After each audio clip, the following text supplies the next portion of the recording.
Sarah Manta, bonjour. Je rappelle que vous êtes secrétaire générale de BPW France, une ONG qui aide les femmes à se développer. J'ai une question par rapport à la ruralité. Nous sommes ici sur le Salon international de l'agriculture. Quelle différence entre les femmes en matière de financement dans les exploitations ? Oui, tout à fait. On entend beaucoup parler de cette problématique au niveau international, c'est-à-dire la difficulté des femmes à avoir des investissements pour développer leur exploitation. En fin de compte, on a exactement la même problématique en France. La preuve, c'est que depuis le premier ministère des droits des femmes a été instauré dans les années 90 le FGIF, le Fonds de garantie à l'initiative pour les femmes, qui est un fonds de l'État qui est subdélégué au réseau France Active et qui permet à toute créatrice d'entreprise ou repreneuse d'entreprise, ce qui s'applique aussi aux exploitations en milieu rural, d'avoir une garantie de l'emprunt à hauteur de 70% maximum, plafonné à 45 000 euros.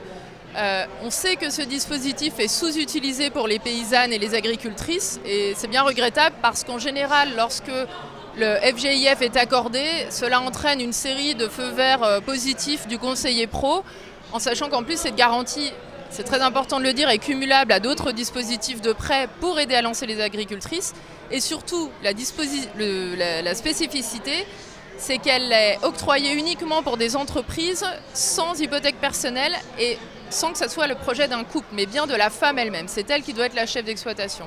Donc pour bien comprendre, grâce à ce dispositif, on peut profiter d'autres investissements de la part de toute la chaîne de financement, d'autres banquiers et d'autres financements associés. Voilà, ce dispositif est cumulable à d'autres garanties ou d'autres prêts bancaires spécifiques aux femmes ou à sa tranche d'âge ou selon le lieu en France dans lequel on se situe, les dispositifs qui existent du Conseil régional.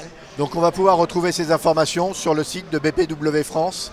Oui, et sur le site de France Active qui est détaillé en région, Haute-Normandie Active, Île-de-France Active, etc. Vous allez retrouver ces informations.